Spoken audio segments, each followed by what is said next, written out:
राज्यों की मुफ्त योजनाओं पर सुप्रीम कोर्ट ने सख्ती दिखाई है। वित्त आयोग से सुप्रीम कोर्ट ने कुछ सवाल पूछे हैं कि फ्री की जो स्कीम्स हैं वो बांटने वाली पार्टियों पर क्या कोई कार्रवाई की जा सकती है। 3 अगस्त को इस मामले की अगली सुनवाई होगी और चुनाव आयोग से भी सुप्रीम कोर्ट ने कुछ सवाल पूछे हैं। हमारे संवाददाता अरविंद सिंह हमारे साथ दिल्ली से लाइव जुड़ रहे हैं, सीधा उनका रुख कर लेते हैं। अरविंद, फ्री की राजनीति पर सख्ती दिखाते हुए सुप्रीम कोर्ट ने आज जो अपनी ऑब्जर्वेशंस दी हैं उनमें किस किस से सवाल पूछे हैं, कब तक उनके जवाब मांगे हैं? देखिए प्रीति, सुप्रीम कोर्ट ने यह साफ किया है कि केंद्र सरकार को अपना रुख साफ करना होगा कि आखिर चुनाव में जो पार्टियां वादा करती हैं मुफ्त सुविधाएं देने का, उन पर कैसे लगाम कसी जा सकती है। ये एक ऐसा मसला है जिसको लेकर के इलेक्शन कमीशन और केंद्र सरकार दोनों पल्ला झाड़ते अभी तक नजर आ रहे हैं। दोनों का ये कहना है कि केंद्र सरकार का ये कहना है कि चुनाव आयोग का काम है। इससे पहले चुनाव आयोग हलफनामे के जरिए ये कह चुका है ये नीति बनाना सरकार का काम है, कोर्ट इसमें दखल नहीं दे सकता, कानून सरकार बना सकती है। अरविंद, मैं आपको कुछ देर के लिए रोकना चाहूंगी। इस मामले में जो याचिका करता है अश्विनी उपाध्याय, वो हमारे साथ जुड़ रहे हैं। एक बार मैं उनसे पूछ लेती हूँ कि उनकी याचिका में, अश्विनी जी ये बताइए कि एग्जैक्टली आपकी याचिका में आपने क्या गुहार लगाई सुप्रीम कोर्ट में? देखिए, मैंने सुप्रीम कोर्ट में अपनी याचिका में कहा है कि भारत के राज्यों पे 70 लाख करोड़ का कर्जा हो चुका है।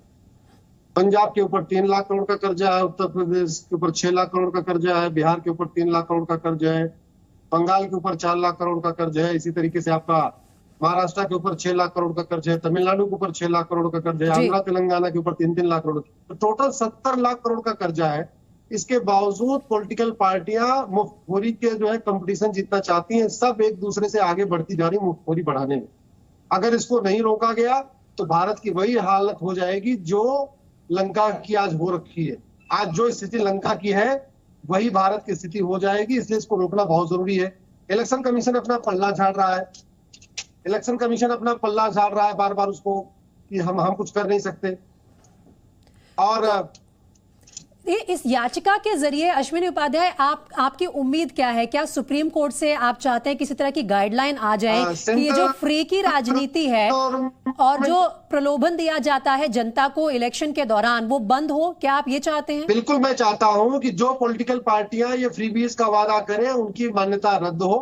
कोई कैंडिडेट अगर मुफ्त की रेवड़ी बांटने का वादा करता है उसके चुनाव लड़ने पे बैन लगे और इसको फ्रीबीज को, मुफ्तखोरी को करप्ट प्रैक्टिस डिक्लेयर किया जाए। जब तक इसको करप्ट प्रैक्टिस डिक्लेयर नहीं करेंगे, इसको ब्राइबरी डिक्लेयर नहीं करेंगे, तब तक न कैंडिडेट मुफ्तखोरी का वादा करने से बाज आएंगे, न तो पॉलिटिकल पार्टियां आएंगी।